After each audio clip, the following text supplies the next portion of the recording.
চকরিয়া উপজেলার খাখারা মাজারফাড়ি বাজার সংলগ্ন দ্বীনী শিক্ষা প্রতিষ্ঠান জমিয়তুল উলুম তাহফিজুল কুরআন মাদ্রাসা হেফাজখানা ও এতিমখানার কুরআনে হাফেজ ও এতিমদের সম্মানে ইফতার ও দোয়া মাহফিলের আয়োজন করেছে মাওলানা ইমামউদ্দিন ফাউন্ডেশনের চেয়ারম্যান বিশিষ্ট সমাজসেবক আব্দুল আল সাকিব।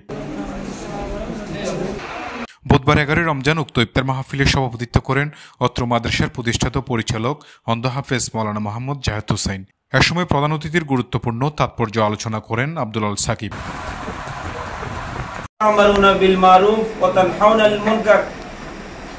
তোমরাই হচ্ছে সর্বোত্তম জাতি। তোমরা মানে কারা? আমরা যারা মুসলমান। তা'মারুনা বিল মারুফ, তোমরা সৎ কাজের আদেশ দাও।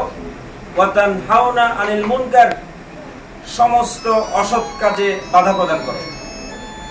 সেই কোরআনের নির্দেশ পালন করার জন্য এই চকরিয়াতে যত ভালো কাজ আছে সমস্ত ভালো কাজের সঙ্গে আমরা অবশ্যই থাকব। আর যত ধরনের অন্যায়, চাঁদাবাজি, সন্ত্রাসী, দখলদারি, এই ধরনের কার্যক্রম যতগুলোই আছে আমরা সেখানে বাধা প্রদান করব, কারণ এই দায়িত্ব আমাদেরকে পবিত্র কালাম দিয়েছেন। আল্লাহ যদি কারোর উপর ন্যূনতম সন্তুষ্ট হন তাহলে তারাই মসজিদের সঙ্গে, মাদ্রাসার সঙ্গে, হাফেজদের সঙ্গে, এতিমদের সঙ্গে থাকতে পারে। সুতরাং আমি নিজেকে আজকে ধন্য মনে করছি, এত গুরুত্বপূর্ণ মেহমানদের সামনে, হাফেজদের সামনে, ওলামা ইকরামদের সামনে, এতিমদের সামনে আমি যে হাজির হতে পেরেছি এজন্য আল্লাহ তাআলার দরবারে শুকরিয়া আদায় করছি।